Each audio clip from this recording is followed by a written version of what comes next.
The haunting of ब्लाय manner के 4th part में हमने देखा कि रेबेका पीटर की तरह खुद गर्ज होकर फ्लोरा की बॉडी पर कब्जा करने की बजाय उसकी मदद करती है और डैनी से कहती है कि फ्लोरा को लेकर यहाँ से कहीं दूर निकल जाओ। डैनी फ्लोरा को लेकर जाने ही वाली थी कि झील की लेडी उसको गले से पकड़कर घसीटते हुए मैनर के अंदर ले जाने लगती है। अब लास्ट पार्ट में हम झील की लेडी की सच्चाई जान सकेंगे।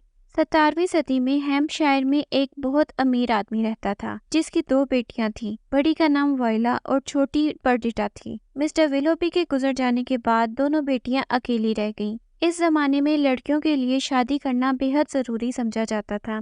वॉयला और पर्डिटा से शादी करने के लिए ख्वाहिशमंद बहुत से लड़के थे, लेकिन उन सब की नजरें दोनों लड़कियों की जायदाद पर थीं। फिर एक दिन वॉयला ने अपने दूर के कजन आर्थर को बुलाया। वॉयला में राज करने की सारी सलाहियतें मौजूद थीं। हवेली में उसी का हुक्म चलता था। आर्थर और वॉयला की शादी हो गई और 1 साल बाद उनके यहाँ एक बेटी इजाबेल ने जन्म लिया। वॉयला बहुत खुश थी। तभी उसने इजाबेल को गोद में उठाकर ये अल्फाज कहे थे, ये तुम हो, ये मैं हूँ और अब हम हैं। वॉयला को कीमती और खूबसूरत कपड़ों का बहुत शौक था। उसे कीमती गहने पहनना भी बहुत पसंद थे। सब कुछ ठीक चल रहा था। अचानक वॉयला की तबीयत खराब रहने लगी। इलाज मुआवजे के लिए आए हुए डॉक्टर ने बताया कि वॉयला अब चंद महीनों की मेहमान है और बेहतर है कि उसको अकेला रखा जाए। वॉयला को दूसरे कमरे में मुंतकिल कर दिया गया। उसकी बेटी को भी उससे अलहदा कर दिया गया था।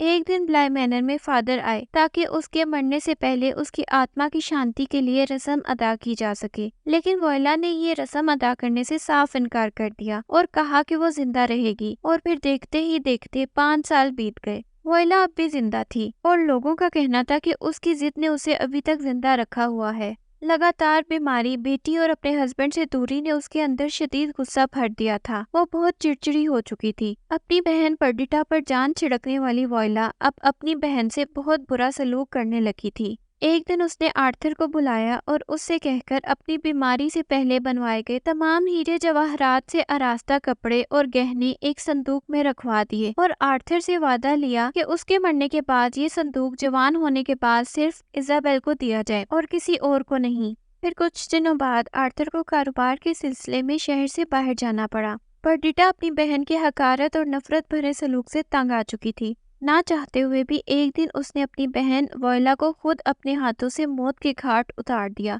आर्थर वापस आया। वो बहुत अफसुर्दा था, लेकिन अब वही सारी जायदाद का मालिक बन चुका था। कई लड़कियां उससे शादी करने को तैयार बैठी थी, लेकिन उसने पर्डिटा को अपनी बीवी के रूप में चुन लिया। लेकिन इजाबेल उसे माँ के रूप में कबूल ना कर पाई। कई साल गुजर गए। आहिस्ता आहिस्ता आर्थर को कारोबार में नुकसान होने लगा और फिर नौबत यहाँ तक आ गई कि उनके पास नौकर तक ना रहे। पर्डिटा आर्थर से शादी करके उल्टा नुकसान में रही। न उसकी कोई औलाद हुई, न इजाबेल ने उसे अपनी माँ माना और अब वो दौलत से भी हाथ धो बैठी थी। उसने बहुत चाहा कि आर्थर इस कीमती कपड़ों और गहनों से भरे संदूक को खोलकर इस मुश्किल वक्त से निकल आए, लेकिन आर्थर वॉयला से किया वादा तोड़ने को तैयार न हुआ। एक दिन आर्थर कारोबार के लिए शहर से बाहर गया तो पर्डिटा से रहा ना गया। वो इतने कीमती और खूबसूरत कपड़ों और गहनों के होते हुए भी लाचार जिंदगी गुजार रही थी। उसने संदूक की चाबियां निकाली और एटिक में पहुंच गई, जहां वो संदूक रखा हुआ था। जैसे ही पर्डिटा ने संदूक खोलकर एक कीमती ड्रेस उठाया, 2 हाथ उसमें से बाहर आए और पर्डिटा का गला दबाकर उसे मार दिया। उसी दिन आर्थर वापस आया। उसे पर्डिटा कहीं दिखाई नहीं दे रही थी, लेकिन जब वो एटिक में आया तो पर्डिटा मरी हुई थी। अब कहानी का दूसरा रुख ये था कि जिस दिन और जिस लम्हे पर्डिटा ने वॉयला की जान ली, अगले ही लम्हे वॉयला दोबारा से जागी तो उसने अपने आप को एक कमरे में बंद पाया।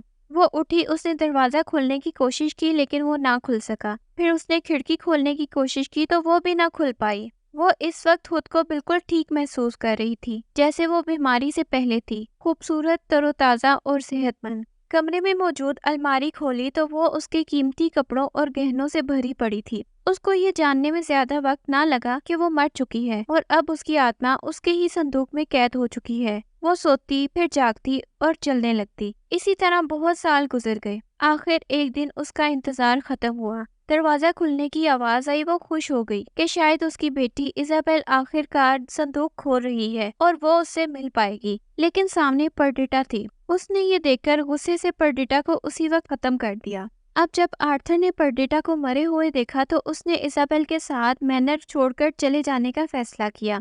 वोयला खुश थी कि अब वो हमेशा इजाबेल के साथ रहेगी, लेकिन पर्डिटा की मौत से आर्थर इस कदर खौफजदा था कि वो इस मैनर की कोई याद अपने और इजाबेल के साथ ले जाने को तैयार ना था। उसने संदूक को जाने से पहले इजाबेल के साथ मिलकर झील में फेंक दिया। खुद को झील में देखकर वोयला बहुत दुखी हो गई और उसने एक बार फिर दूसरी दुनिया में जानने से इनकार करते हुए वहीं रहना पसंद किया। अब वो हर रात को झील से बाहर निकलती, मैनर में जाती और ओल्ड विंग में मौजूद अपने कमरे में पहुंच जाती। वो अपनी बेटी की तलाश में थी। बहुत साल गुजरते चले गए। वोयला के रास्ते में जो भी आता वो उसको पकड़ लेती और मार डालती। इस मैनर में जो भी मरता, चाहे वोयला के हाथों मरता या किसी और वजह से, वो वहीं वोयला की बनाई हुई दुनिया में रह जाता और उसके बाद उसकी आत्मा का वहां से बाहर निकलना मुमकिन ना रहता। वक्त के साथ साथ वोयला के चेहरे के नक्श धुंधलाते गए और चेहरे के साथ साथ उसकी यादें भी मिटती चली गईं। उसे कुछ याद ना रहा, सिर्फ यही याद रहा कि उसे एक बच्ची की तलाश थी। एक दिन उसे अपने कमरे में एक बच्ची दिखाई दी, जिसे वो उठाकर झील में ले आई। उसके साथ मौजूद वहाँ बाकी आत्माओं के चेहरे भी वक्त के साथ साथ मिटते गए। अब प्रेजेंट में हम देखते हैं कि झील की लेडी डैनी को ले जा रही होती है, तो उसके रास्ते में हैना आकर उसे रोकती है, लेकिन वो लेडी उसमें से गुजर जाती है क्योंकि हैना तो मर चुकी थी। लेडी डैनी को लेकर जब ओल्ड विंग पहुंचती है तो पीछे से फ्लोरा आकर उसके सामने बैठ जाती है और कहती है, प्लीज मिस क्लेटन को जाने दें। झील वाली लेडी को जब अपने सामने एक बच्ची दिखाई दी तो उसे लगा उसकी बेटी इजाबेल बैठी है। उसने डैनी को छोड़कर फ्लोरा को उठा लिया और झील की तरफ चल दी। गार्डन में माइल्स और रेबेका खड़े थे। रेबेका समझ गई कि वो लेडी अब फ्लोरा को साथ झील में ले जाएगी, तो वो उसके पीछे गई। इतने में हेनरी भी वहां पहुंच गया। उसने जब झील की लेडी की गोद में फ्लोरा को चिल्लाते हुए देखा तो उसने फ्लोरा को बचाने की कोशिश की, लेकिन उस लेडी ने हेनरी को पकड़कर अधमरी हालत में दूर फेंक दिया। अब हेनरी की आत्मा भी करीब खड़ी खुद को मरता देख रही थी। डैनी भी फ्लोरा को बचाने उसके पीछे जाती है। उसी वक्त ओवन और जेमी भी वहां पहुंच जाती हैं। हैना कहती है, तुम लोग क्यों आ गए? ओवन बोलता है कि हम दोनों को ही एक अजीब सा सपना आया तो हम यहाँ आ गए। हैना जल्दी से बोली कि तुम लोगों की झील के पास जरूरत है। दोनों झील की तरफ भागे। फ्लोरा बार बार मदद मांग रही थी। झील में उतरते हुए रेबेका बोली, फ्लोरा तुम्हें कुछ फील नहीं होगा, मुझे अपने अंदर आने दो, तुम्हारा दर्द मैं महसूस कर लूंगी। फ्लोरा कहती है, तुम हो, मैं हूँ और अब हम हैं। फिर जैसे ही रेबेका उसके माथे को छूती है, फ्लोरा बेहोश हो जाती है और अपनी याद में अपनी माँ शार्लेट के पास पहुंच जाती है। ओवन जैसे ही हेनरी को गिरा हुआ देखता है तो उसकी मदद के लिए वहीं रुक जाता है। सब खत्म होने वाला था। लेडी फ्लोरा को लेकर झील में उतरने ही वाली थी कि डैनी वहां पहुंच गई। उसे लगा कि ऐसा कुछ है जो उसे आखिरी बार आजमा लेना चाहिए। वो तेजी से बोली, तुम हो, मैं हूँ और अब हम हैं। वो लेडी वहीं रुक गई और फौरन मुड़ी। फ्लोरा भी जाग गई थी। डैनी ने उस लेडी को अपनी बॉडी में आ जाने को कहा था, जिसे उस लेडी ने कबूल कर लिया। वो डैनी की तरफ आई। जेमी भी वहां पहुंच गई थी। अगले ही लम्हे फ्लोरा डैनी और जेमी की गोद में थी और वो लेडी गायब हो गई थी।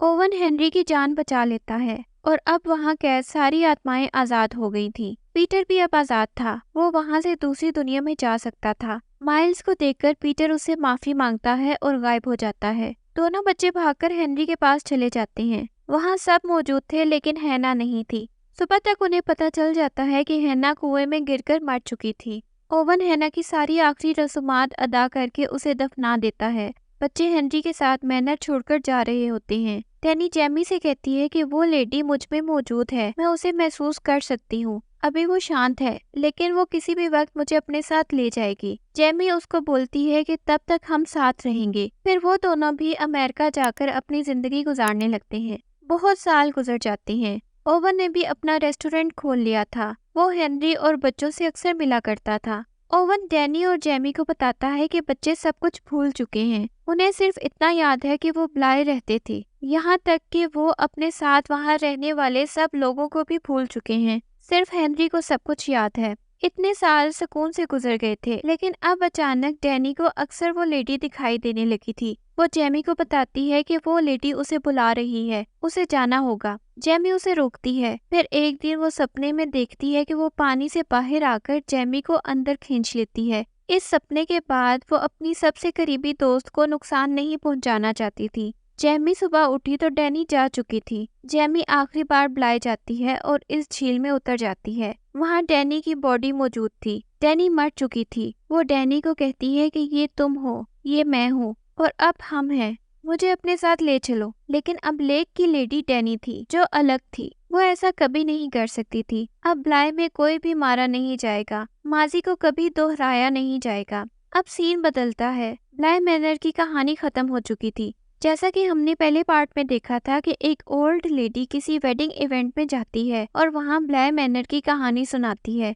अब नेक्स्ट डे वेडिंग थी। फिर उस दिन क्लियर होता है कि कहानी सुनाने वाली ओल्ड लेडी असल में जेमी थी और जिसकी शादी हो रही थी वो फ्लोरा थी, जो अपने अंकल हेनरी के साथ डांस कर रही होती है। और करीब ही टेबल पर एक यंग लड़का और एक मिडिल एज शख्स जो बैठे थे वो माइल्स और ओवन थे। जेमी अब भी पानी में डैनी की परछाई तलाश करती थी और इंतजार करती रहती थी कि शायद किसी दिन डैनी आकर उसे अपने साथ ले जाए, लेकिन उसका इंतजार ही रहेगा। इसी के साथ the haunting of ब्लाय manner series खत्म हो जाती है। वीडियो पसंद आए तो लाइक और शेयर करें, हमारे चैनल को सब्सक्राइब करें और कमेंट में अपनी राय का इजहार करें।